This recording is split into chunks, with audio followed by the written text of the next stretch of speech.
बेटी के भाग में अगर सुख है तो उसने कोई मोड़ नहीं सकता। और जहाँ हमारी बेटी, क्योंकि वो राम नाम पर लगी हुई है, भगवान की भक्ति कर रही है, चाहे किसी गरीब का ब्याह दियो, ब्याह तो वही होगा जहाँ मालिक ने लिख रखा, गरीब अमीर का तो रौला है को नहीं। और परमात्मा के हाथ में कलम है, अपनी बेटी ने इसी जगह संयोग जोड़ देगा।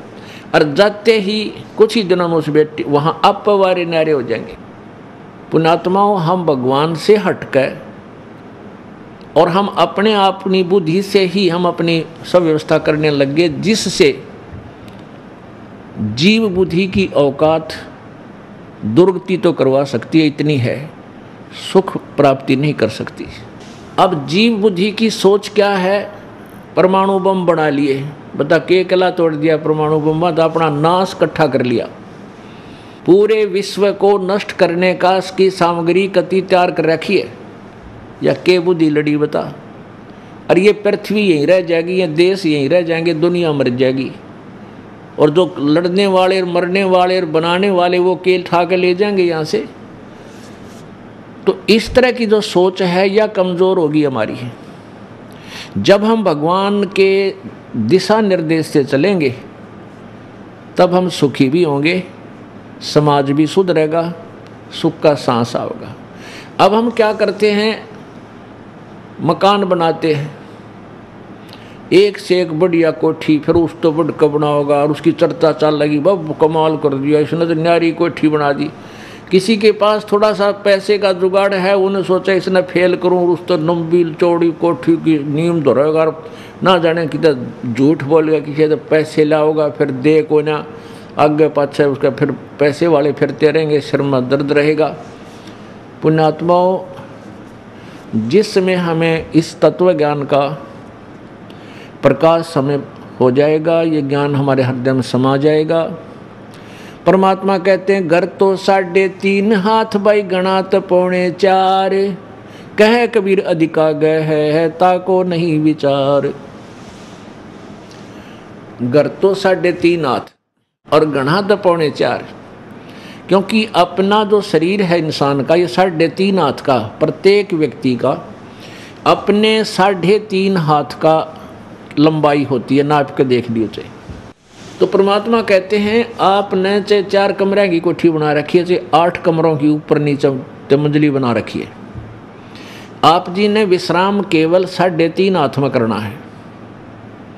1 हाथ बाई 3.5 हाथ, बस इतना स्थान चाहिए। और उसके लिए के कुक्रम पास बैठे हो प्राणी बेमतलब हैं, किधर कर्जा कर लेगा, फिर सारी उम्र उस कर्जे ने कट तोड़े जागा, रात ने नींद आवे नहीं। ये परेशानियां हमने अनजानपने में उस बालू रेत की तरह, बच्चे की तरह बाहर निकल गए, पैर जड़े जो बैठ गए, फिर तले भी जल गया और पैर भी जले, दूना दुख हुआ। तो हमने फिर पुनः उस आग से वापस आना होगा।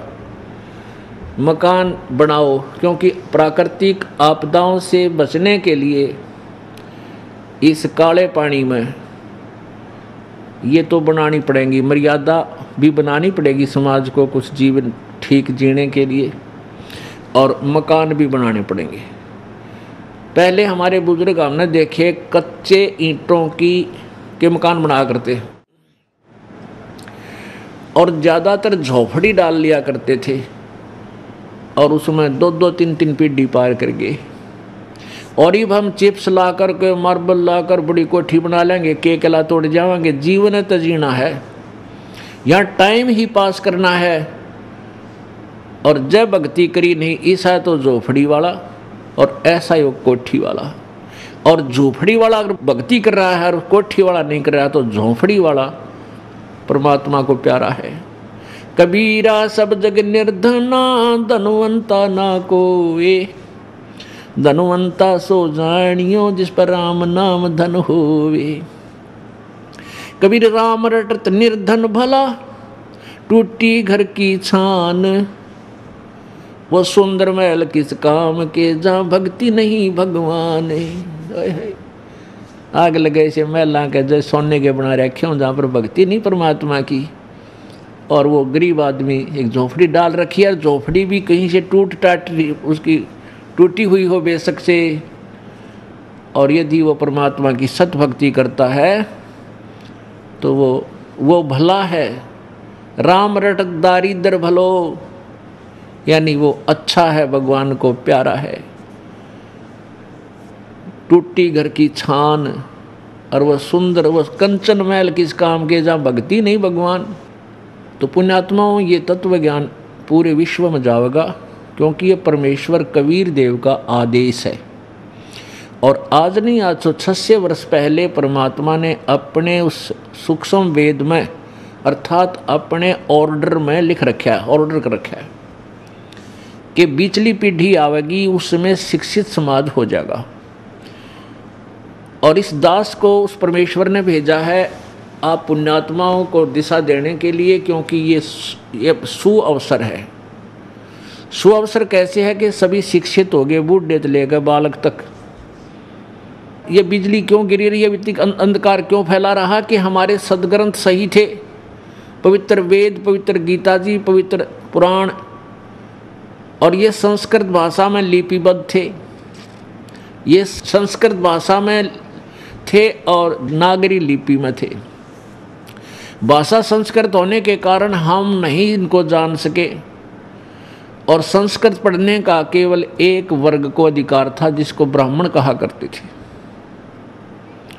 और वो ब्राह्मण लोग फिर इस सदग्रंथों की जो है ना साख देकर, साक्षी दे करके, हम गीता में ऐसा लिखा है, पुराण में ऐसा लिखा है, शिव पुराण में ऐसा लिखा है, वेदों में ऐसा लिखा है, ऐसा वो संस्कृत बोल करके, श्लोक तो संस्कृत यानी सदग्रंथों का होता, अनुवाद उनका घर का होता।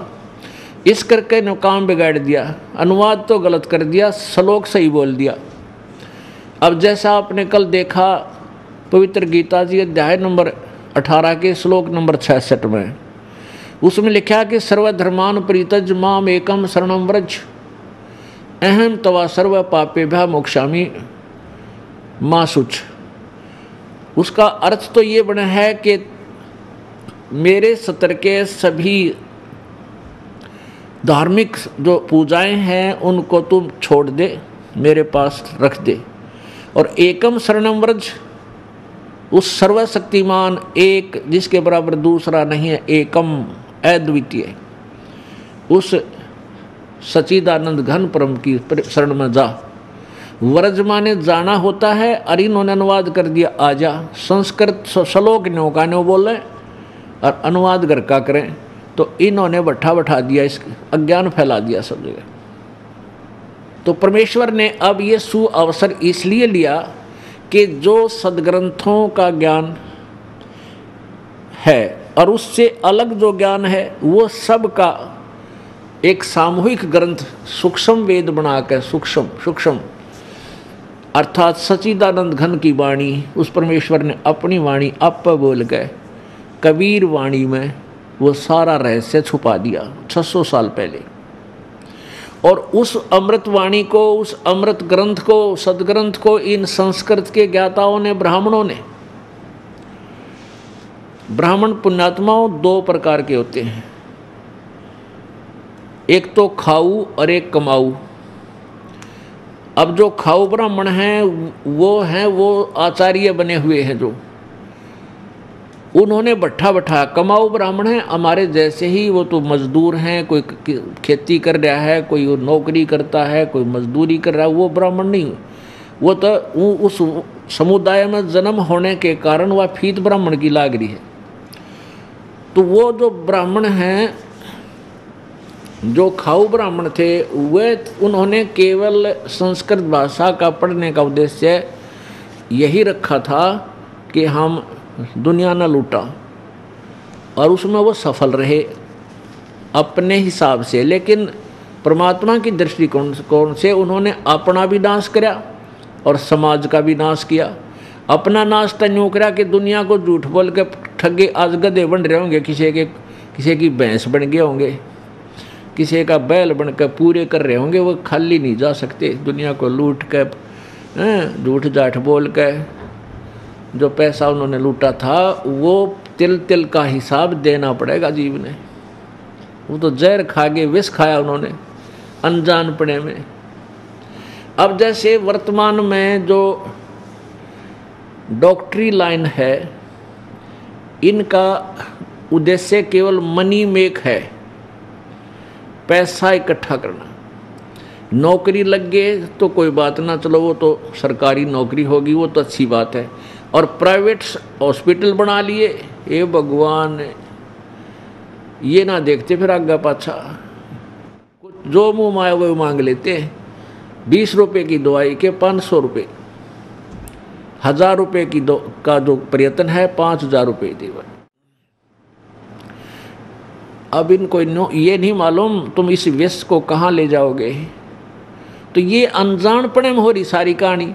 ऐसे ही ये जो सदग्रंथ संस्कृत में होने के कारण जनता नहीं समझ सकी, और परमेश्वर वहाँ आवाज़ लगा लगा कर 120 वर्ष तक, 115 वर्ष तक, 120 वर्ष रहे मालिक, और 5 वर्ष की आयु में बड़े बड़े इन मंडलेश्वरों के छक्के छुड़ा दिए थे परमात्मा ने ज्ञान के अंदर। इनके पास जवाब नहीं था। अब वर्तमान में देख लो, हमारे छोटे छोटे बच्चे 10-10 वर्ष के बालक, और इन मंडलेश्वरों को जितने भी उनका ज्ञान है, उनके चेले उनके मुंह बंद कर देते हैं, उनके पास जवाब नहीं, निरुत्तर कर देते हैं। मालिक का ज्ञान ऐसा है, इसमें ये पूरा सत्य है, उनके पास कोरा असत्य लिए हुए है।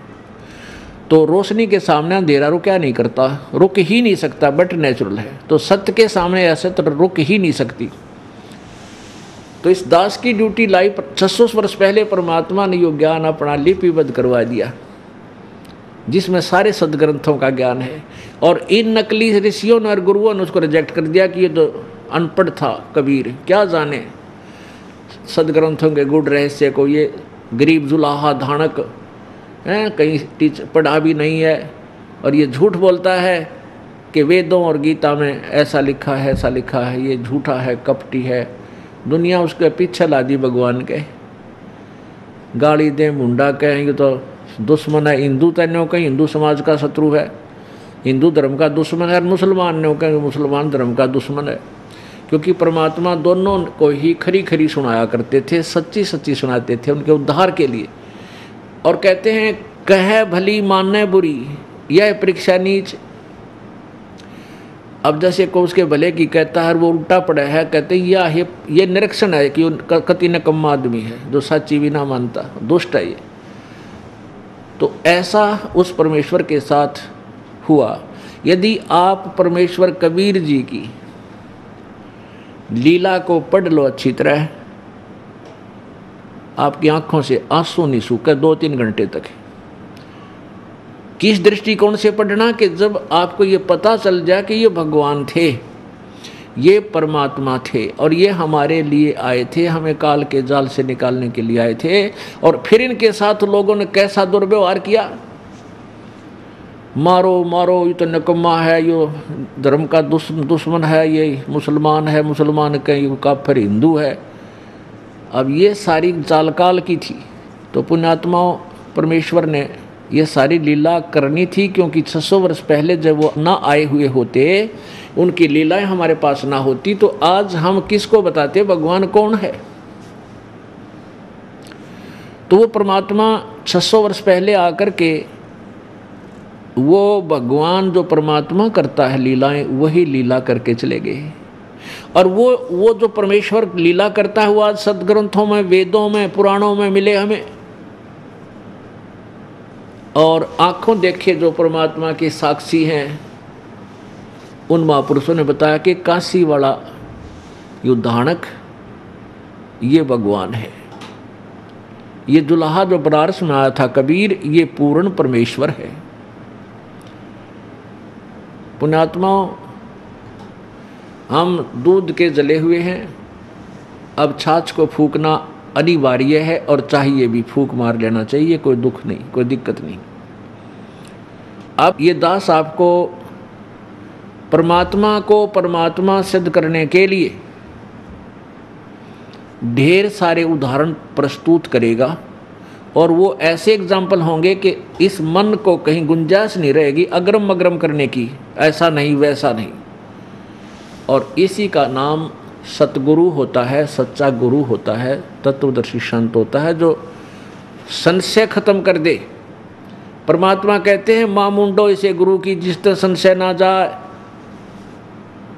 कि इसे संत ने तो छोड़ दे, तुरंत त्याग कर दे, जो संशय का निवारण ना कर सके। परमेश्वर का बनारस वाले, काशी वाले भगवान जुलाहा ये परम अक्षर ब्रह्म हैं, ये सिद्ध करने के लिए आपको उदाहरण देते हैं। एक तो उनके पैरेलल जो महापुरुष हुए हैं, उनके समांतर, उन्हीं समकालीन एक आध उदाहरण उनका देते हैं, उसके बाद उनके बाद का उदाहरण देते हैं। कबीर परमात्मा जी अपनी महिमा आप ही बताने के लिए स्वयं आते हैं और एक युग में एक ऐसी लीला जीवन करते, ऐसा जीवन जीते हैं जनसाधारण वाला, और अपना धंधा करके, काम करके वो अपना रोजगार करते हैं, जैसे जनसाधारण किया करता है उस समय का। जैसे उस समय मजदूरी ही ज़्यादा किया करते थे, अब नौकरियां ज़्यादा हो गई हैं, तो नौकरी हिसाब से अब आते तो वो ऐसे ही कोई नौकरी नाकरी लगते। यानी उन्होंने ये दिखाना था कि भाई भगवान पाने के लिए कोई विशेष आडंबरकरण की आवश्यकता नहीं, ना घर त्यागन की, ना जंगल में जाने की, ना कोई, ये भी सिद्ध करना था कि किसी उच्च जाति में ही भगवान मिलता है। जैसा कि इन लोगों ने बनावटी बातें बना रखी थी कि ब्राह्मण ही संस्कृत पढ़ सकते हैं, ग्रंथों को दूसरी जाति नहीं पढ़ सकती। उस भ्रम को मिटाने के लिए परमात्मा ने एक चौथे वर्ण में आकर के जन्म नहीं लिया, लेकिन वहाँ प्रगट हुए, उसमें रहे और ढाणक कहाए, जुलाहा कहाए। ये सिद्ध करने के लिए, परमात्मा पाने के लिए कोई जाति मजहब विशेष नहीं चाहिए। पूरा संत हो, आत्मा सच्चे ढंग से मालिक की चाह में लग जावे, सही विधि मिल जावे, फिर परमात्मा पाना कठिन नहीं। काम करो, भक्ति भी करो, परमात्मा पाओ। जब परमेश्वर जी आए हुए थे बनारस में, तो जगह जगह जा कर के सत्संग किया करते थे। 2-2, 3-3 दिन एक गांव में रुक जाते थे, 3-4 दिन, और सबको समझाते थे भाई परमात्मा की भक्ति करो। तो ऐसे एक गांव में परमात्मा गए हुए थे और वहाँ 5, 6, 10 जैसे भक्त थे। तो प्रत्येक 2-4 भक्तों ने कहा प्रभु आज हमारे घर पर सत्संग करना, तो उसके घर पे सत्संग किया। दूसरे ने कहा प्रभु आज हमारे घर पे सत्संग करना। तो परमात्मा ऐसे 1 हफ्ता 4-5 दिन उस नगरी में रुके, और जिस भी घर में जाते थे परमेश्वर, तो वहाँ आसपास के क्षेत्र के भक्त भी आ जाते थे, और वो प्रतिदिन परमात्मा के लिए अच्छा आहार तैयार करता था। जैसे देसी घी का हलवा बना लिया, पूरी तैयार ली, खीर बना ली।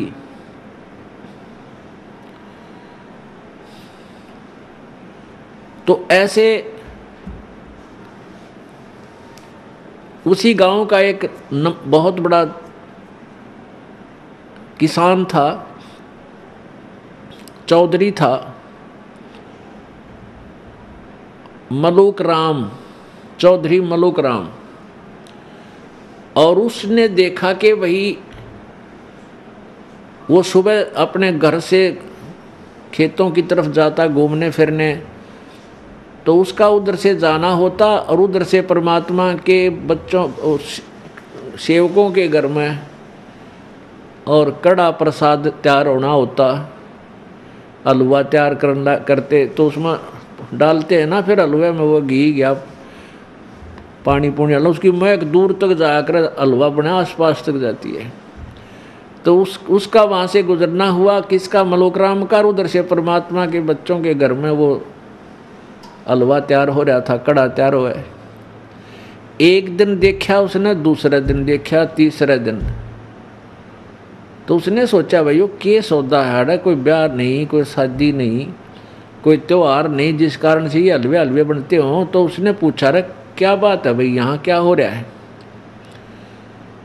कल उसके घर में तड़क हो रहा था यो हलवे का सुरसराट सा, जिसमें आज इसमें क्या, उसने पूछा वहाँ। तो वो गरीब से व्यक्ति थे, आके कहने लगे चौधरी साहब हमारे गुरु जी आए हुए हैं, और ये प्रतिदिन एक के घर के सत्संग करते हैं, तो आदर सत्कार से हम अपने गुरु जी के लिए भोजन अच्छा बढ़िया बनाते हैं, आप भी आ जाओ, आप भी खा लो। वो कहने लगे, उसने सोचा यूँ कोई लुटेरा आ रहा है, वो ठेकेदार होया कि नहीं बेमतलब के। तो चौधरी साहब ने सोचा यूँ कोई बकवादी आदमी दिखा है और यहाँ बैठा अच्छे हलवे पाड़ा है और 40 ने धमका दूँ। तो चौधरी साहब पहुँच गए परमेश्वर के पास, बैठे थे चारपाई पे मालिक। तो वो कहने लगा, अरे मस्त अंडे। चौधरी साहब बोला, तुम अच्छा तगड़ा दिख है, जवान वैसे है, तू करके क्यों ना खाता, अपना काम करके खाया कर, लग रहा दुनिया ने बेवकूफ़ बनाने। परमात्मा बोले, चौधरी साहब मेरे को तो ये धंधा दे रखा भगवान ने, मेरी यह नौकरी है, मैं यही करता हूँ। बोला अच्छा, वाह भाई वाह, बिना करे तेरे को बड़ा भगवान दे देता है। परमात्मा बोले, भाई भगवान तो बिना किए भी दे दे, पर विश्वास को ना। अब बात यहाँ तक बढ़ गई, बातों में। तो मुल्क चौधरी साहब बोले कि अगर मैं विश्वास कर लूँ तेरे भगवान पे, मैंने बैठे रोटी दे देगा। अगर आप विश्वास कर, आप पे विश्वास होए को नहीं, और हो गया तो आपको भगवान पक्का देगा, तो कितना बैठ जाइए। बोला अच्छा ठीक है। एक उसने शर्त रख दी कि यदि आज मेरे को भगवान ने रोटी दे दी, पहुंचा दी, तो मैं तेरा चेला बन जाऊंगा। और जय तेरे भगवान ने मेरे ती खाना नहीं दिया, पहुंचाया, आज मैं कितना बैठूं चाहे, तो तुझे अपने खेतों में मजदूर लगाऊंगा और छोड़ूंगा नहीं। बात पक्की? परमात्मा बोले, भाई पक्की तो ही पक्की। अब चौधरी साहब सवेरे निकला था घर तक खाली पेट। उसने सोचा चल अपने खेतों से भी दूसरे गांव की तरफ जाकर दूर जंगल में एक पेड़ के ऊपर चढ़ के बैठ गया। बड़े से पेड़ के ऊपर चढ़ गया और कुछ ऊपर छुप के बैठ गया। अब देखूंगा आज मुझे कौन आहार देगा यहाँ पर। अब परमात्मा कहते हैं, सोचल छिदर मैं करूं अपने जन के काज। उधर क्या हुआ कि ये भेड़ बकरियां वाले होते हैं और ये 2-4 गायें भी साथ रखा करते हैं, गऊ। तो उनका कोई त्योहार था। वो कहने लगे, उनने विचार किया भी आज अपना त्योहार है और दूध निकाल ले कुछ बकरियों का, कुछ गाय का, और खीर बना ले। उन्होंने 2 व्यक्तियों की ड्यूटी ला दी कि तुम अपना खीर बना लो, और बाकी उन बकरियों को चराने के लिए दूर जंगल उस स्थान से थोड़ा आगे चले गए। अब उन्होंने अपना दूध और वह खीर शुरू कर दी। एक चूल्हा बना कर वहाँ माटी का जंगल से लकड़ी तोड़ कर आगे जला दी, उसी वृक्ष के नीचे जिसमें चौधरी साहब ऊपर बैठे थे, वो मलुक राम जी। जब उनकी खीर तैयार हो ली,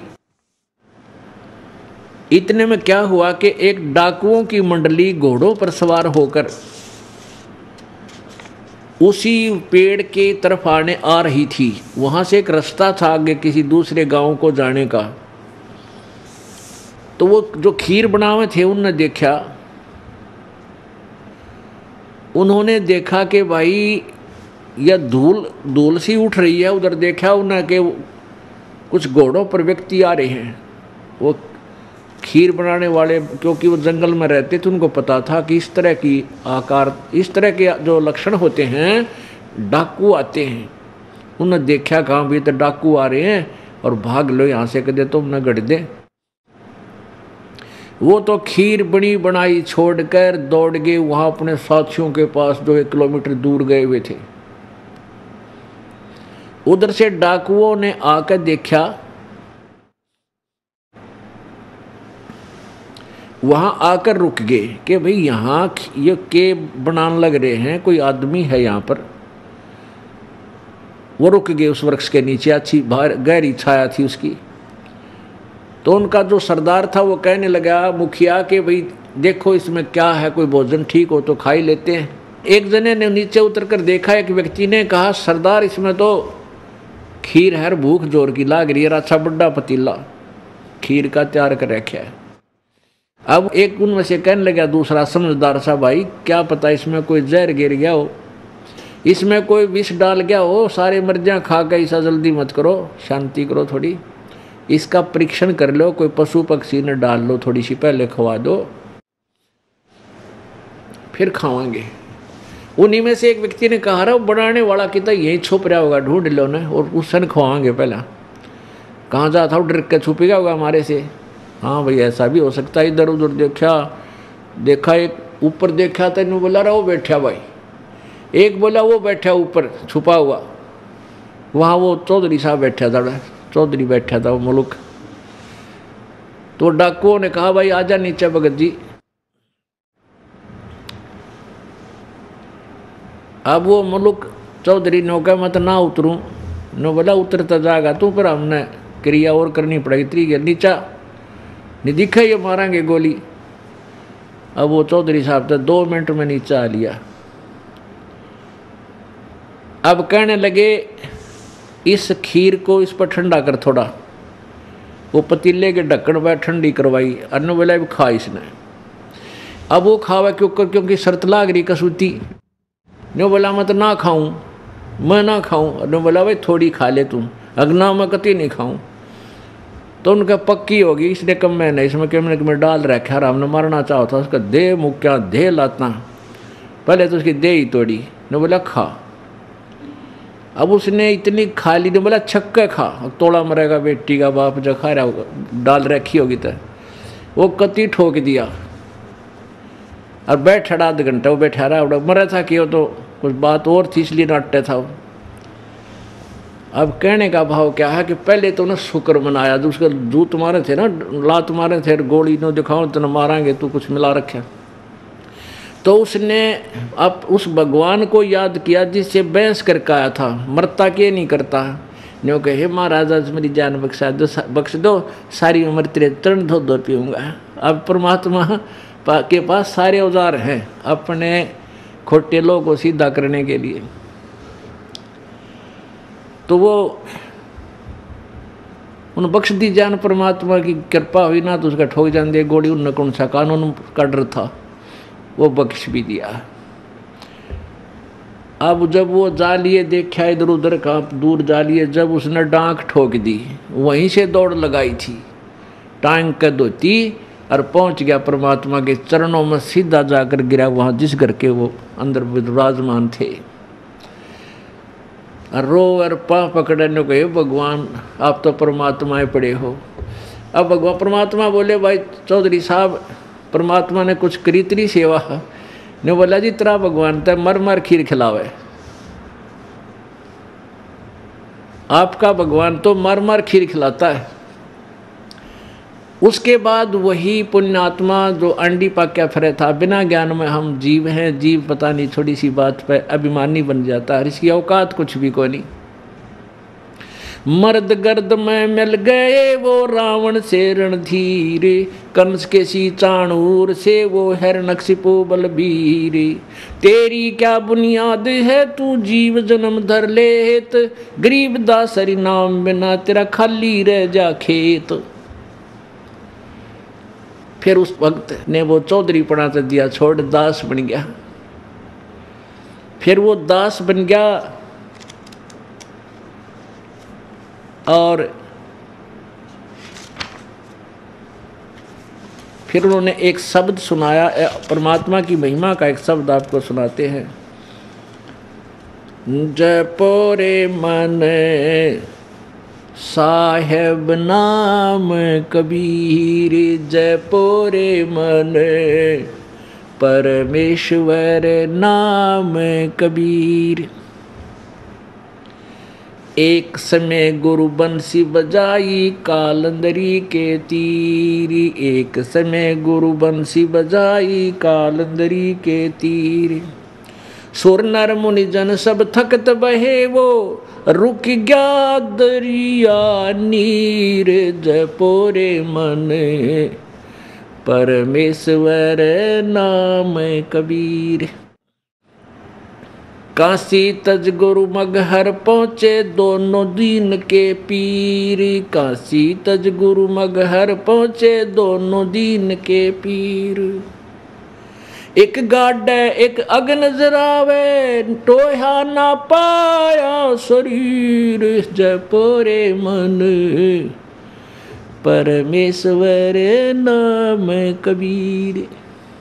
अब वही जो अज्ञानता के अंदर स्टेनलेस स्टील हो रहा था, वो भोला जीव परमात्मा के संपर्क में आने से, तत्व ज्ञान से परिचित हो जाने के बाद उसने चौधरी नहीं अपने आप को दास कहा और कहा कि खोजो खसम कबीर। खसम मीन मालिक, सबका पति, स्वामी।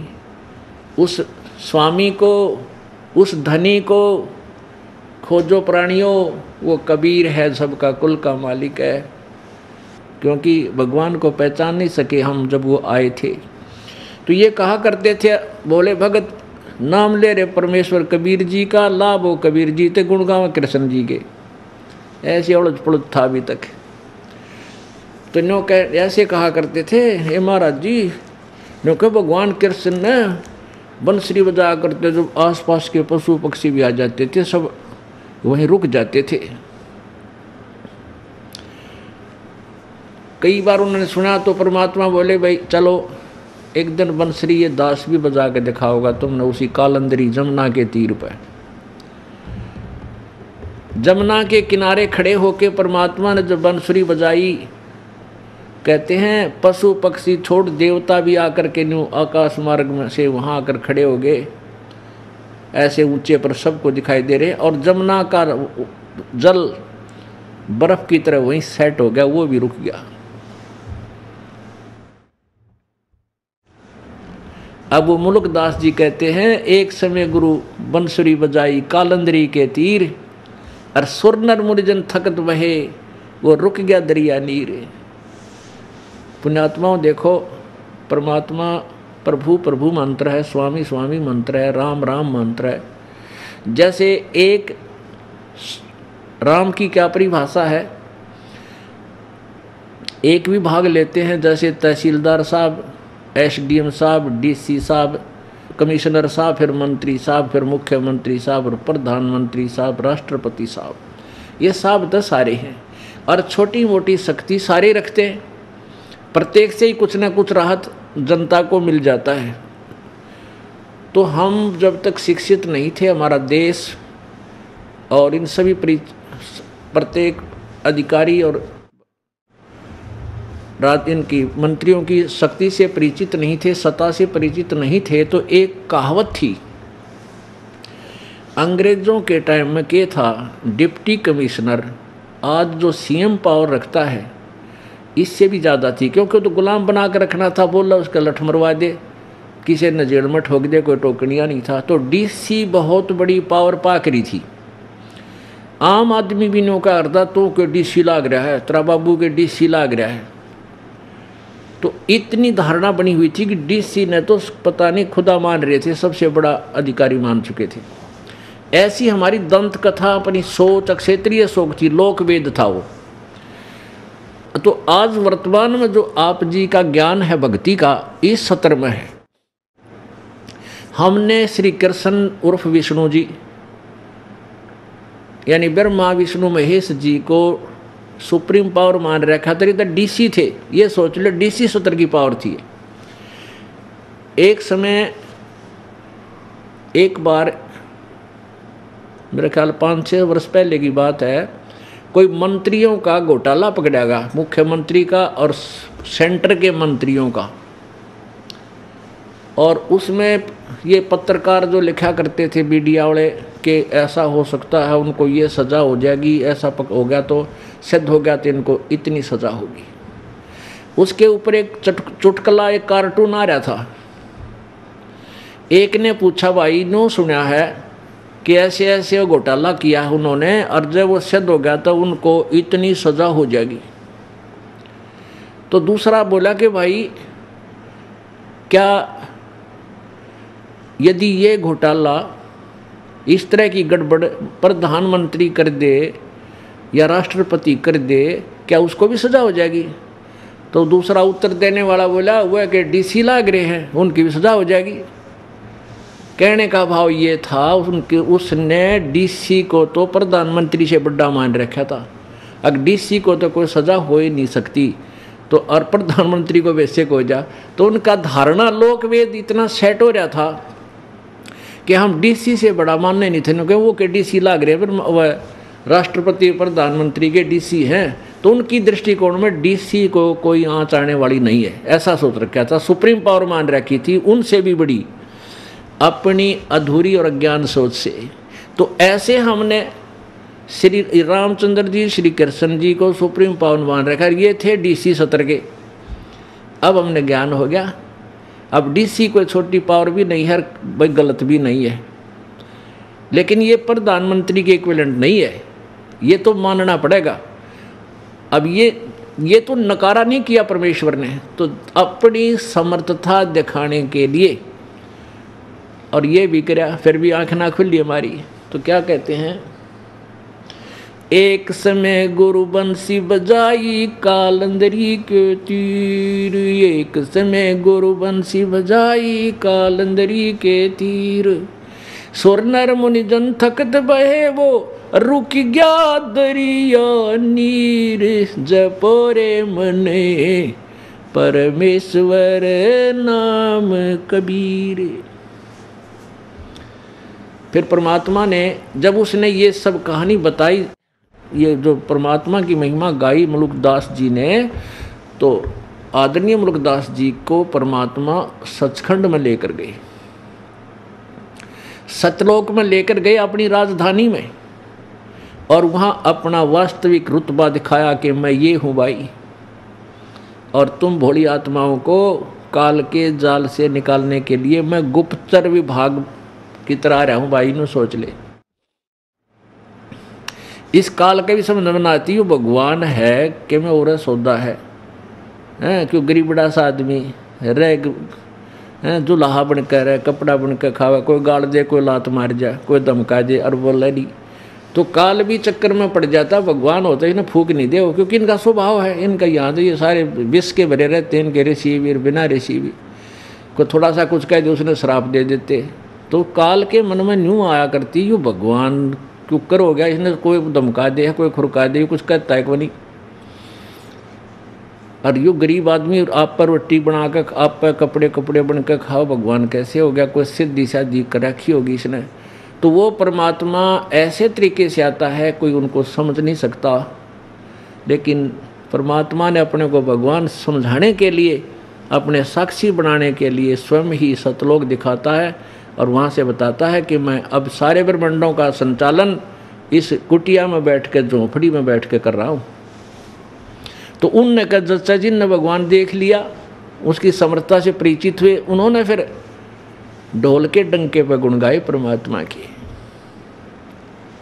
पुण्यात्माओं, परमात्मा पूर्ण ब्रह्म सतपुरुष कबीर साहब हैं, ये सारी सृष्टि के रचनहार हैं, कुल के मालिक हैं। एक गवाह तो उनके पैरेलल हो गया। इसी प्रकार उन्हीं के समांतर समकालीन आदरणीय नानक साहिब जी हुए हैं, जिनसे पूरा सिख समाज अपना मुखिया मानते हैं। इनको कबीर परमेश्वर जी सुल्तानपुर शहर, जहाँ श्री नानक जी की बहन नानकी जी का विवाह हुआ था, ये वहाँ अपनी बहन के घर पर रहते थे, और इनके बहनोई ने वहाँ सुल्तानपुर के नवाब के यहाँ नानक जी को नौकरी लगा रखा था। प्रतिदिन एक दरिया है वहाँ, बेई नदी बह रही है सुल्तानपुर शहर के साथ, वर्तमान में पाकिस्तान में है वो, तो वहाँ प्रतिदिन स्नान करने के लिए जाते थे नानक साहब जी। और क्योंकि पिछले जन्म की पुण्यकर्मी प्राणी थे, जैसे सतयुग में राजा अम्बरीश थे, तो भी भक्ति बहुत की इन्होंने, दान बहुत किए, नर्मात्मा थी। और फिर नानक जी हुए, जनक जी हुए, जो सीता जी के पिताजी कहलाए, उस समय भी इन्होंने बहुत दान धर्म किए, बहुत भक्ति की, जैसी इनको प्राप्त हुई। और वही आत्मा स्वयं एक नौकर बन गई, पहले राजा थे, और स्वयं नौकरी कर रहे थे, लेकिन भक्ति फिर भी छूट नहीं सकती आत्मा से। तो एक उस दरिया के किनारे बैठकर प्रतिदिन जाते थे, थोड़ी बहुत देर मालिक का सुबह सुबह आनंद लेते थे भक्ति का। परमात्मा काशी से अंतर्ध्यान हुए और वहाँ उसके पास प्रकट हुए एक जिंदा महात्मा रूप बना के।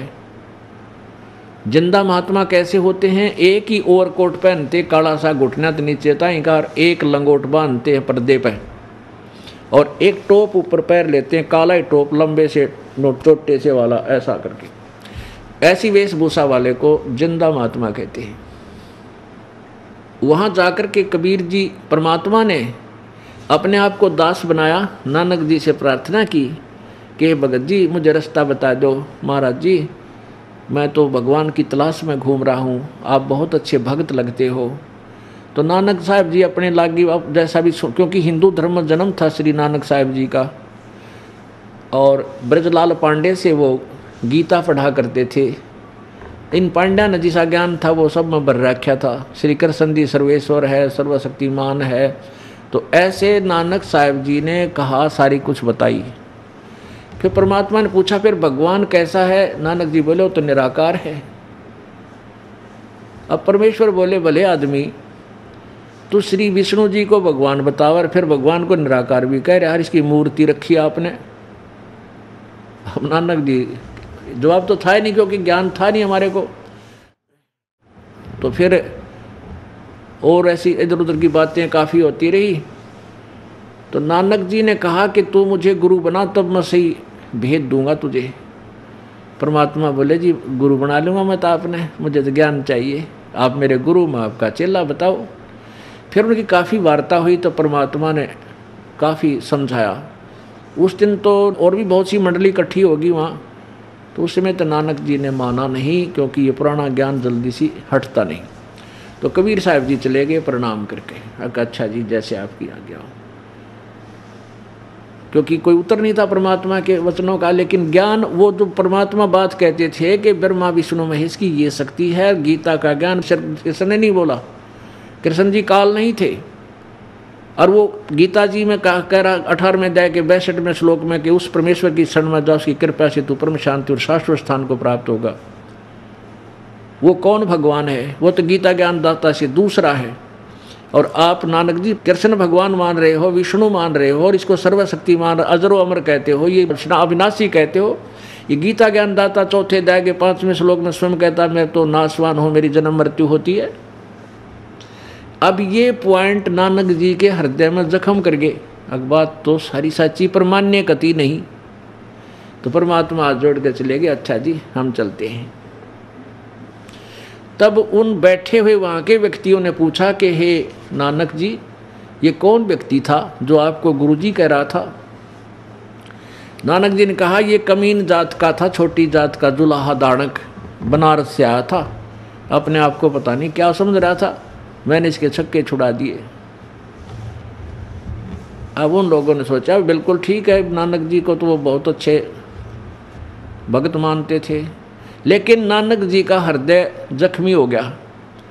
भाई ये तो बात तो सारी सच्ची कहता, और मन ने अपने अभिमान वश मानना नहीं, क्योंकि पुण्यात्मा बाद में विचार करती हैं। उसी दिन से अर्ज करने लगे थे, हे प्रभु वो महात्मा एक बार फिर आवे, वो महापुरुष एक बार फिर आ जाए, मैं कति वाद विवाद नहीं करूँ, मैं सारी बात पूछूं। क्योंकि जिसने भगवान से ये वो तो सब कुछ त्याग देगा, जाति मजहब धर्म कुछ नहीं देखता, वो केवल परमात्मा देखता है, उसके पिछले पुण्य अधिक होते हैं। उनकी ऐसी जब तड़प होली 6-7 महीने के बाद परमेश्वर फिर प्रकट हुए, जैसे धर्मदास के पास गए थे जो खूब रुआ लिया, ऐसी दशा नानक जी की होगी थी। तब फिर उसी समय जब स्नान करने वो गए थे बेई नदी पर, सुबह सुबह वो दूर से आते दिखाई दिए परमात्मा उसी वेशभूषा में। नानक जी ने भी उन्हीं की तरफ जाकर और जैसे राम रमी करी। अब नानक जी कहने लगा भाई बैठ जा, कबीर जी कुछ बात करना चाहता हूँ। वार्ता हुई, ऐसे ऐसे है, फिर सृष्टि रचना सुनाई परमात्मा ने। तो नानक साहब कहने लगे, भाई बात सुनो जी, मैं आपको जब मानूं जब आँखें देख लूँ। अब ये तो विश्वास मेरा बनता नहीं, और परमात्मा चाह महीनों थे कि ऐसी पुण्यात्मा मेरे साक्षी बने। तो नानक जी ने कहा कि मैं इस दरिया में गोता लगाऊंगा और तू मुझे ढूंढ देना, मैं तुझे भाई भगवान मान लूँगा। परमात्मा बोले लगाते हैं। अब जब दोबारा नानक जी से मिलने गए परमात्मा, तो उस दिन केवल नानक जी को दिखाई दे रहे थे और किसी को दिखाई नहीं दे रहे थे। अब नानक जी अकेले बैठे बोलते सुने थे, तो दूसरे भगत जो स्नान कर रहे थे, व्यक्ति गांव वाले नगरी वाले, वो कहने लगे, अरे यू भगत जी आप किससे बातें कर रहा है। दूसरे कहने लगे, भाई यू भगत आदमी है, पता नहीं भगवान से बात कर रहा हो। उसके पास निकट कोई नहीं गया फिर उस दिन, क्योंकि दूसरा तो कोई बोलता दिखा ही नहीं था। तो केवल नानक जी को परमात्मा दृष्टिगोचर हो रहे थे, और परमात्मा ने जब कहा कि ठीक है आप लगाओ इसमें छलांग, अब नानक जी ने जो ही छलांग लगाई, उनको अंतर ध्यान करके और बाहर ले आए वापस। जैसे जल इधर जा रहा है तो इस साइड में 3 किलोमीटर दूर जाकर वहाँ बाहर निकाल लिए दरिया से, और कहा अब सुन, ढूंढ लिया तेरे को। कहाँ ढूंढ लिया कति। परमात्मा बोले, इतने बड़े संसार में मैं तुझे ढूंढने आया था, और वो मैंने ढूंढ लिया तुझे। दरिया से नहीं, इस संसार रूपी सागर से ढूंढ लिया। अब नो बोले भी मैं आँखें देखूँ जब मानूँ। तो परमात्मा परमेश्वर कबीर जी नानक जी को यानी उनकी आत्मा को शरीर वहीं छोड़ दिया, सचखंड ले गए, वहाँ सब कुछ दिखाया। वहाँ यानी जो जिंदा महात्मा के रूप में यहाँ से गए थे, जब सतलोक में पहुँचे नानक जी, तो एक दूसरे रूप में वही परमेश्वर एक बहुत विशाल एक गुम्बद बना हुआ सफ़ेद, उस गुम्बद के बीच में एक बहुत बड़ा सुंदर सिंहासन लगा है भगवान का। सफ़ेद सिंहासन है, सफ़ेद ही आसन है, सफ़ेद ही कलर है मालिक का, और बहुत तेज शरीर का, बहुत तेज है। तो वहाँ परमेश्वर कबीर रूप में जो नीचे जिंदा महात्मा के रूप में गए थे, नानक जी साथ थे सतलोक में। जब उस गुम्बद में प्रवेश किया तो नानक जी ने सोचा, रब तो ये है जड़ा तकत पे विराजमान है, सिंहासन पर बैठा है, और ये जिंदा महात्मा या कबीर तो यहाँ का कोई सेवक होगा, इनका कोई देवता है, गण है। तो उसी समय परमेश्वर कबीर जी जो नीचे से गए थे जिस वेशभूषा में, अपने ही दूसरे स्वरूप पर डबल रोल में ऐसे चंवर करने लगे। चंवर एक सफ़ेद सा होता है, गाय के पूंछड़ जैसा, वो करने लगे, यानी आदर से सत्कार करने के लिए। अब नानक जी ने ये विचार किया, इतने में सोचा ही था कि ये कबीर तो नौकर है, भगवान ये है। इतने में क्या हुआ कि जो सिंहासन पर विराजमान थे भगवान, वो खड़े हुए, तेजोमय शरीर वाले, जिसके एक रोमकूप में करोड़ों सूर्य मिला दे, करोड़ चंद्रमा मिला दे, उससे भी अधिक प्रकाश, यानी इतना तेजोमय शरीर है प्रभु का, मनुष्य दृश्य हैं। तो वो खड़े हुए और उस सिंहासन पर कबीर जी विराजमान हो गए, जो नीचे से गए थे वो वेशभूषा वाले। और वो दूसरा स्वरूप जो परमात्मा का स्वरूप नजर आता था, वो सेवा करने लगा उस जिंदा महात्मा की, दानक की, कबीर की जी की। अब नानक जी ने सोचा, भाई बड़ा करिश्मा, ये कि चक्कर हो गया, इस नौकर के ऊपर भगवान खुद सेवा कर रहा है, इसकी सत्कार कर रहा है। इतना सोच ही रहे थे कि वो तेजोमय शरीर वाला परमात्मा अंतर ध्यान होकर और कबीर परमेश्वर जो जिंदा महात्मा की वेशभूषा में तकत यानी सिंहासन पर बैठे थे, उस समय समा गए, और चंवर अपने आप ऑटोमेटिक घूम रहा है। तब परमेश्वर ने कहा कि प्यारी आत्मा, तू सतयुग में राजा अम्बरीश थी, और मैं तुझे इस नाम से मिला था, सतसुकृत नाम थे। आवे याद है? कहाँ जी आवे है, पर आपने मानी कति नहीं मेरी। कहते हैं, जो जन हमारी शरण है, ताका हूँ मैं दास, गेल गेल लाग्या फेरू हूँ जब तक धरती आकाश। अब एक बार उस अम्बरीश रूप में जब नानक जी थे, उस समय कुछ दिन, क्योंकि धार्मिक व्यक्तियों का स्वभाव होता है, कोई भी संत साधु आ जाए उसके विचार भी सुनता है, जो वह कहता आज्ञा का पालन भी कर लेता है। तो कुछ दिन मालिक ने जो प्रथम उपदेश दिया था उसका नाम जप्या था इसने, और गुरु बना था। इतना भी ये ऋषि आगे नकली, क्योंकि वो क्या जाने, वो तो पाखंडी है, वो तो वामदेव नाम रखा था भगवान ने, कहते तो नाम वामदेव है, वो झूठा है, कपटी है, वो क्या जाने। तो राजा अम्बरीश को उन ऋषियों ने भ्रमित कर दिया और मालिक का नाम छुड़वा दिया था। लेकिन परमात्मा तो नहीं छोड़ता ना अपने बच्चे को। फिर बताया कि जब तू त्रेता युग में जनक रूप में था, उसमें मैं तुझे करुणा में नाम से मिला था और आपने मेरी बात को कति नकार दिया था। हाँ जी कति, वो क्योंकि उस समय तो सारी रील दिखा रखी थी, भगवान ने मान गए, कहा मेरे से गलती होगी। और काल ने तुझे कैसे ठगा, रास्ते में 12 करोड़ जो आत्माएं चिल्ला रही थी वहाँ तेरे पुण्य खत्म करवा दिए, और एब तू नानक रह गया अकेला। अब आपके पास क्या बचा है, पुण्य स्वर्ग में खो दिए, अब राजा भी ना रहा, खुद नौकर लगे आप। इस काल ने मेरी आत्माओं के साथ ऐसे धोखा कर रखा है। अब वहाँ तो नानक जी समझ गए सारी बात, वह सच्ची बात है ये तो कति। फिर कहा कि मैं वर्तमान में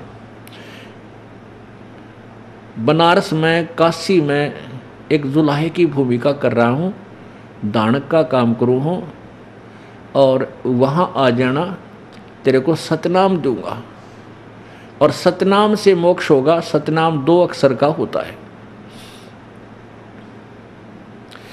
और वहाँ से फिर कहा कि वहाँ मैंने स्वामी रामानंद जी को गुरु धारण कर रखा है, क्योंकि कबीर जी के नाम से लोग कम जाने थे वहाँ की जनता, और स्वामी रामानंद जी को ज़्यादा जानते थे। रामानंद जी को भी परमेश्वर ने ऐसे ही सतलोक दिखाया था। तब रामानंद जी एक बहुत बड़े विद्वान ऋषि थे, बहुत गुण चेले बना रखे थे।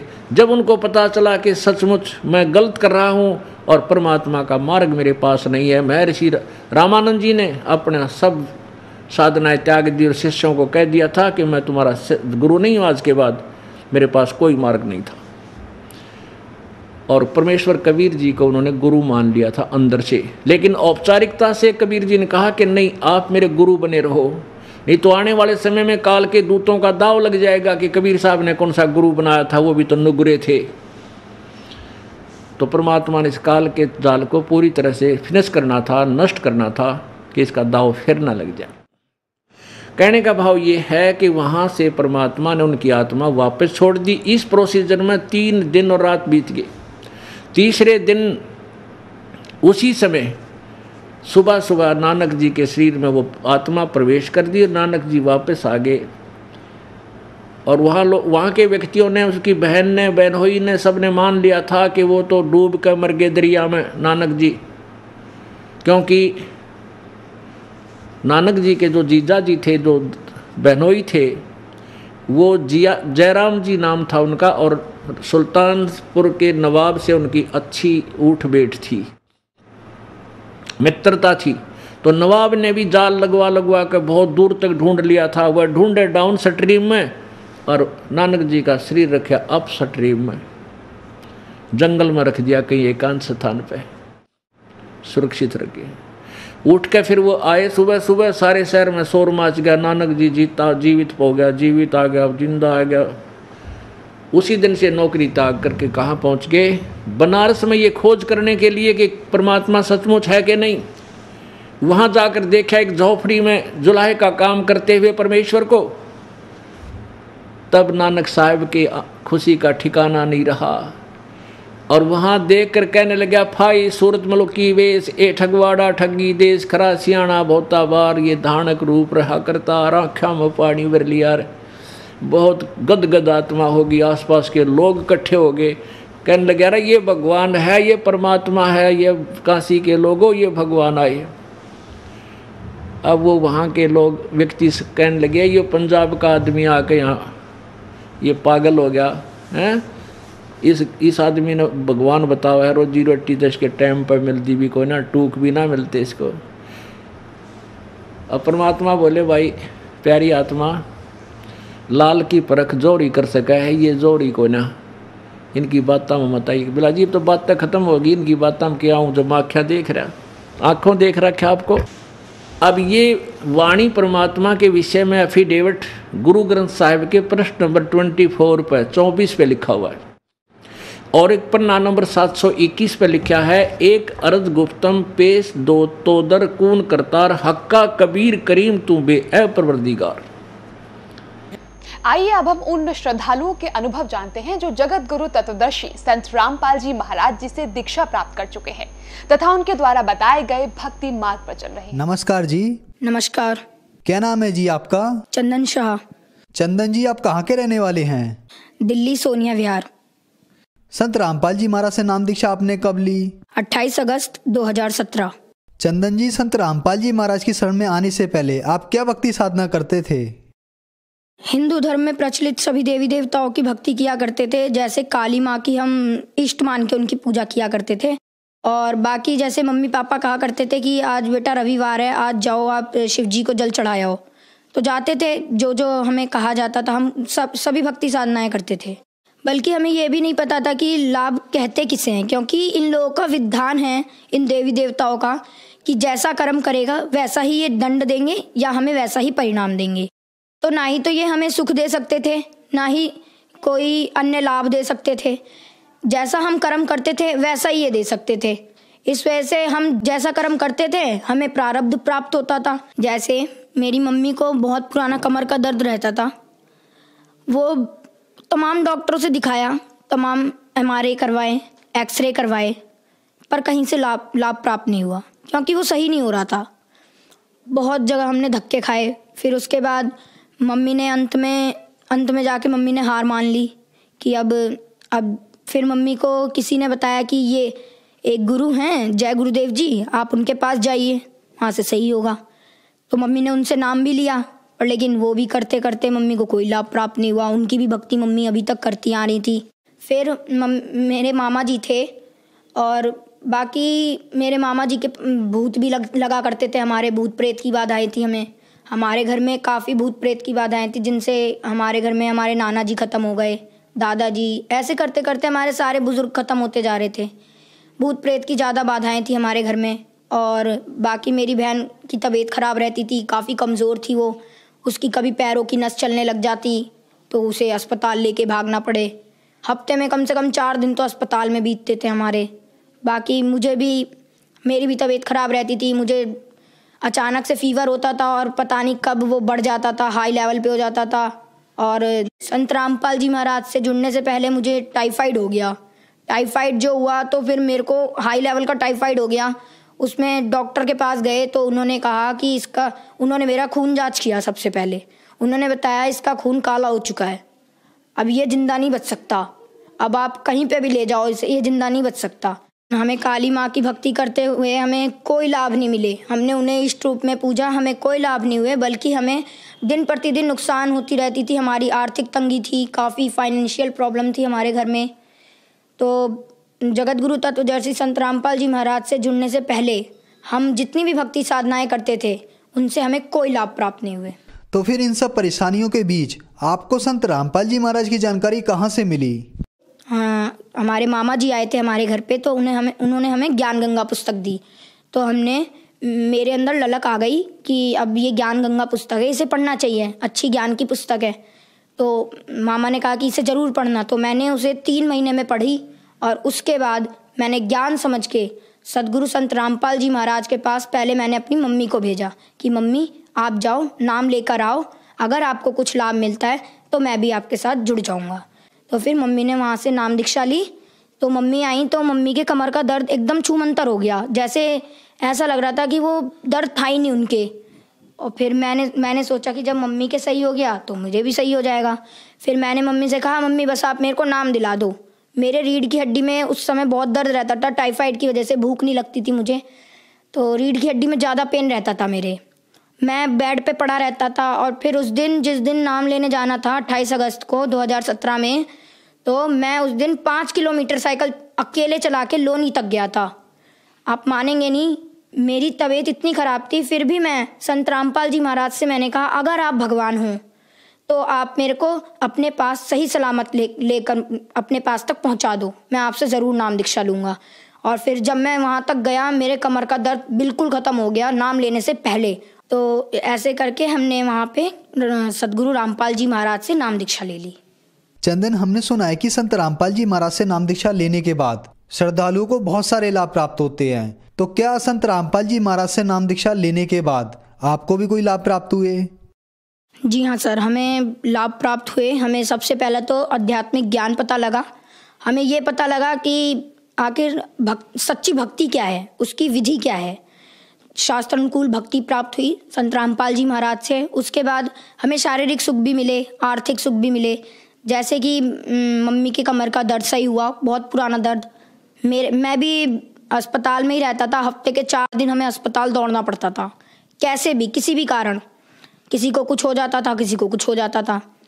तो हमारे उन सब चीज़ों में फ़र्क आया। फिर हमने संत रामपाल जी महाराज से जब नाम लिया, उसके 15 दिन बाद हमारे घर में ऐसा माहौल बनने लग गया कि जैसे अब सुख ही सुख थे हमारे घर में, क्योंकि अब कलेश रहता नहीं था ज़्यादा, क्योंकि परमात्मा का ज्ञान सबको मिल गया था। इस वजह से ज़्यादा कलेश नहीं रहता था। पापा को काफ़ी ज़्यादा टेंशन रहती थी पहले, तो अब वो भी नहीं रहती थी। टेंशन इस बात की थी क्योंकि पापा के ऊपर कर्जा काफ़ी चढ़ गया था।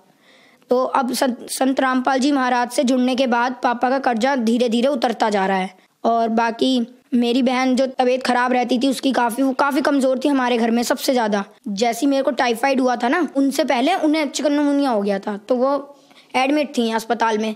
हम संत रामपाल जी महाराज से इसी बीच जुड़ गए। तो हमने कह दिया कि आप डॉक्टर को कि आप इन्हें डिस्चार्ज करो, अब जो करेंगे हमारे संत रामपाल जी महाराज सही कर देंगे। एक रात में भगत जी आप मानेंगे नहीं, मेरी बहन सवेरे उठी, हमें उसे हर जगह ले जाना पड़ता था, कहीं पे भी जाती थी तो उसकी तबीयत इतनी ख़राब थी, चल नहीं पाती थी। सवेरे उठी और उसने खुद ही गई बाथरूम में, उसने मुँह धोया, आई और खाना भी उसने खुद ही खाया। हमें खिलाना पड़ता था, बेड पे ले जाना पड़ता था उसे खाना खिलाने के लिए, पर लेकिन वो खुद उठ के आई और उसने खुद खाना खाया। और उस दिन के बाद आज तक है हमारे घर में किसी ने भी एक टैबलेट तक नहीं खाई है किसी भी बीमारी की, वो सही हो जाती है अपने आप। और बाकी अन्य लाभ ये हुआ, परमात्मा ने मुझे दर्शन दिए सदगुरु रामपाल जी महाराज ने, और वो मुझे सतलोक लेकर गए 12 अप्रैल सन 2018 में। मेरे को वो सतलोक लेकर गए परमात्मा। सतलोक में भी मेरे को विश्वास तो नहीं हो रहा था, पर लेकिन मैं उस दिन 8 बजे मेरी आंख लग गई। मैं सोया और फिर उसके बाद मेरे को काल के दर्शन हुए। मैं काफ़ी डर गया। मैं 10 बजे उठा, 10 साढ़े 10 के करीब उठा मैं, और फिर उसके बाद मेरे को नींद नहीं आई 1:30 बजे तक, क्योंकि मैं काफ़ी डर गया था। मैं सतनाम का जाप करता रहा। मेरे को फरवरी में मिल गया था सतनाम का जाप, 25 फरवरी को, और मैं सतनाम का जाप करता रहा 1:30 बजे रात तक, करता रहा। ऐसे करते करते 1:30 बजे मेरे को अपने आप नींद आ गई। उसके बाद जगत गुरु तत्वदर्शी संत रामपाल जी महाराज ने मुझे दर्शन दिए। उनके मतलब उन्होंने जब दर्शन दिए तो उनके शरीर के आगे पीछे रोशनी सी चल रही थी, चक्कर सा था। तो उन्होंने क्या किया, उन्होंने ऐसे करके हाथ बढ़ाया, तो हाथ बढ़ाया, मैंने उनका हाथ पकड़ा, उन्होंने मेरे को खींच लिया। उन्होंने जो खींचा तो ऐसे लगा मैं जो उनके शरीर के आसपास की रोशनी थी मैं उसमें समा गया। अंदर जब गया तो मैंने देखा आत्माएं कहीं इधर उड़ रही हैं, कहीं इधर उधर मतलब विचरण कर रही हैं, और वहाँ का बहुत अच्छा मौसम, वहाँ ना ही सूरज ना ही कुछ, वहाँ वो प्रकाशित लोक था बस। वहाँ पे हर आत्मा के शरीर से रोशनी निकल रही थी। फिर मेरे को अंदाज़ा लग गया कि ये परमात्मा मेरे को सतलोक लेकर आए हैं। फिर उसके बाद संत रामपाल जी महाराज मेरे को सतलोक में मिले, और उन्होंने मेरे को जहाँ कबीर जी का आसन है वहाँ पर लेकर गए। वहाँ पर एक बहुत से बड़े गोमज में बीच में परमात्मा जैसे राजा होता है वैसे बैठे हुए थे सिंहासन पे, और उसके बगल में दरबारियों की तरह जैसे हमारे संत गरीबदास जी महाराज, संत रामपाल जी महाराज, ये सब वहाँ पे अन्य रूप बना के बैठे हुए थे। रामदेवानंद जी महाराज, चितानंद जी महाराज, जितने भी गुरु हमारे गुरु जी से पहले हुए, संत रामपाल जी महाराज से पहले, वो सब दरबारी की तरह बैठे हुए थे वहाँ पे। मैंने कबीर जी को दंडवत प्रणाम किया। उतने में वहाँ पे एक आत्मा आई, तो कबीर जी ने कहा कि इन्हें ये नए मेहमान हैं, इन्हें सतलोक घुमा दो। तो फिर उन्होंने मेरे को एक यान दिया। यान के अंदर हम जा रहे थे, हम दोनों, वो आत्मा भी थी मेरे साथ, वो लेकर जा रही थी। तो एक पहाड़ था, पहाड़ के बीच से वो मुझे निकाल रही थी। मतलब 2 पहाड़ थे, उनके बीच में बिल्कुल गैप नहीं था कि हमारा यान निकल सके। तो मैंने कहा कि आप मुझे मत निकालो, मैं मर जाऊँगा, क्योंकि यहाँ गैप नहीं है, अब इतनी सी जगह में हम कैसे निकलेंगे। तो उन्होंने कहा बेटा यहाँ की कोई भी वस्तु नाशवान नहीं है, ये अमर लोक है, अविनाशी लोक है। तो फिर इतना कहते ही पहाड़ के बीच से हम निकल गए। और जब मैंने आंखें मींच ली, मैं काफ़ी डर गया था। फिर मैंने जब आंखें खोली तो हम पहाड़ को पार कर चुके थे और मुझे कुछ भी नहीं हुआ था। तो फिर उन्होंने मेरे को ऐसे करते करते मेरे को उन्होंने एक वहाँ पे दूध की नदी बहती है वहाँ पे लेकर गए। तो मैं उसे, वो आत्मा तो पी रही थी पर लेकिन मैं पी नहीं पा रहा था उसको। फिर संत रामपाल जी महाराज वहाँ पे दर्शन दिए उन्होंने मेरे को। संत रामपाल जी महाराज के रूप में कबीर जी आए थे वहाँ पे, उन्होंने मेरे को दर्शन दिए और उन्होंने मेरे को फिर अपने हाथों से दूध पिलाया। बहुत अच्छा लगा मेरे को, बहुत अच्छी फीलिंग आई वहाँ पे। मैंने कभी सोचा भी नहीं था कि संत रामपाल जी महाराज इतनी ऊंची शक्ति के हैं। और उन्होंने मेरे को वहाँ पे पूरा सतलोक घुमाया। जैसे धीरे धीरे करके वो मेरे को लेकर गए, उन्होंने कहा बेटा देखो ये जगह है, ये जगह है, और यहाँ पे इस फलदार वृक्ष थे, वहाँ पे काजू किशमिश लगे रहते थे। तो मेरे को बीच में भूख लग गई। मैंने कहा संत रामपाल जी महाराज गुरुजी मुझे भूख लग रही है। तो उन्होंने क्या किया कि उन्होंने एक हाथ यूँ किया और एक हाथ इधर किया। तो इसमें एक कटोरी आई, उसके अंदर खीर भरा हुआ था और इधर पानी का एक गिलास आया और मैंने उसे खा लिया। फिर मेरा पेट भी भर गया। उसके बाद फिर मैंने कहा गुरुजी अब मेरा यहाँ से जाने का मन नहीं कर रहा है। संत रामपाल जी महाराज से कहा मैंने। तो उन्होंने कहा बेटा देखो तुम यहाँ से जब गए थे तो तुम भक्ति युक्त थे, तुमने अपना कर्म बिगाड़ लिए, तुम्हें जाना नहीं चाहिए था यहाँ से, तुम चले गए, तुम भक्ति युक्त थे। तो अब जब तुम आओगे ना यहाँ पे तो भक्ति युक्त ही आओगे, ऐसे मैं तुम्हें ला नहीं सकता यहाँ पे। जब तक तुम्हारे अंदर भक्ति नहीं होगी, दृढ़ता नहीं होगी मेरे प्रति, मैं तुम्हें नहीं ला सकता यहाँ पे, तुम यहाँ रह नहीं सकते। तुम्हें उस लोक में जाना पड़ेगा, सेवा करनी पड़ेगी, भक्ति करनी पड़ेगी, दृढ़ होके सार नाम लेना पड़ेगा, जब तुम यहाँ आ सकते हो और यहाँ पे जब ही तुम रह सकते हो, वरना मैं तुम्हें यहाँ नहीं रख सकता। तो उन्होंने मेरे को, मैं उस दिन 1:30 बजे सोया था रात में और सुबह 9 बजे उठा। ये तो नॉर्मल सी बात है कि किसी दिन ज़्यादा नींद आ गई तो मैं सो गया, तो मेरे घर में किसी ने उतनी टेंशन भी नहीं ली। तो मैं जब आया मेरे को गुरुजी ने वहाँ छोड़ दिया कि जाओ अब तुम नीचे जाओ भक्ति करना। मैं नीचे आया, मैंने मम्मी को ये सब बताया। तो फिर मम्मी कह रही कि ऐसा हो नहीं सकता। तो फिर मम्मी ने उसी समय, मैंने कहा मम्मी आप दंडवत करो, अगर मेरी बात सच है ना तो आपको गुरुजी दंडवत करते समय मेरी बात महसूस करा देंगे। उनको दंडवत किया मेरी मम्मी ने, संत रामपाल जी महाराज को। फिर संत रामपाल जी महाराज ने, उन्हें पता नहीं क्या उनके अंदर से फीलिंग आई कि उन्होंने कहा कि बेटा तू जो भी बोल रहा है तू सच बोल रहा है, मुझे पता लग गया अब। और फिर सतलोक गया मैं, तो मेरे अंदर दृढ़ता आ गई। फिर मैंने सोचा कि अब तो भक्ति करनी है। फिर मैंने जम के भक्ति की और आज भी मैं भक्ति कर रहा हूँ संत रामपाल जी महाराज से जुड़ के। और हमें अनेकों लाभ होते हैं। जैसे कि एक बार मेरे पापा सेल्समैन का काम करते हैं, टॉफ़ी चॉकलेट की सेल करते हैं दुकानों पे। वो आ रहे थे, रास्ते में एक ट्रक आया, ट्रक का पीछे का कुंडा था वो पापा के साइकिल के थैले में फंस गया। तो थैले का सामान तो बिखर गया, साइकिल को कुछ नहीं हुआ, नहीं पापा को कुछ हुआ, बस थैले का सामान बिखर गया। और उतने में वो ट्रक वाला आदमी बाहर आया और उस ट्रक वाले आदमी ने कहा कि आपको जितने भी पैसे चाहिए हो आप मुझसे ले लो, पर लेकिन मुझे छोड़ दो। पर फिर पापा ने कहा कि हमारे गुरुजी संत रामपाल जी महाराज का नियम है, हम आपसे फजूल पैसे नहीं ले सकते। कोई बात नहीं, आप देखने आए, हमको यही बहुत है, वरना कोई और तो देखने भी नहीं आता। तो फिर वहाँ से परमात्मा ने पापा की जान बचाई। संत रामपाल जी महाराज से नाम दीक्षा लेने के बाद आपको बहुत सारे लाभ मिले। पहले आप हॉस्पिटलों के चक्कर लगाते रहते थे, जिससे आपके घर की आर्थिक स्थिति खराब हो गई। आपको और आपकी बहन को संत रामपाल जी महाराज ने ठीक किया। इसके बाद संत रामपाल जी महाराज आपको सतलोक लेके गए और सतलोक के दर्शन कराए। तो जो लोग आज आपको देख रहे हैं, आप उन्हें संत रामपाल जी महाराज के बारे में क्या कहना चाहेंगे? देखिए, मैं संत रामपाल जी महाराज के बारे में जितना कह सके उतना ही कम है, क्योंकि ये एक परमात्मा के स्वरूप हैं और ये कलयुग में उतरे हैं हमारे मुक्तिदाता के रूप में। ये राइट टाइम है, आप आइए, भक्ति कीजिए और पार हो जाइए। मैं संदेश तो दे नहीं सकता, पर लेकिन मेरी रिक्वेस्ट है आप सभी से, ऑल सिटीजन से, कि आप आइए। ये राइट वे ऑफ वर्शिप देते हैं संत रामपाल जी महाराज, सबसे अच्छा तरीका वर्शिप का, और प्रमाणित भक्ति देते हैं विद प्रूफ। हर चीज को वो प्रूफ के साथ बताते हैं। तो आप आइए, संत रामपाल जी महाराज से नाम दीक्षा लीजिए और अपना कल्याण करवाइए। चंदन, संत रामपाल जी महाराज से नाम दीक्षा कैसे ले सकते हैं? संत रामपाल जी महाराज से दीक्षा लेना काफ़ी आसान है। जैसे कि संत रामपाल जी महाराज के विभिन्न चैनलों पे सत्संग चलते हैं, उसके नीचे एक पट्टी चलती है, उस पे सतलोक आश्रम के कॉन्टैक्ट नंबर्स आते हैं, उनमें आप कांटेक्ट करके उन भक्तों से अपना नज़दीकी नामदान केंद्र का पता जान सकते हैं। धन्यवाद।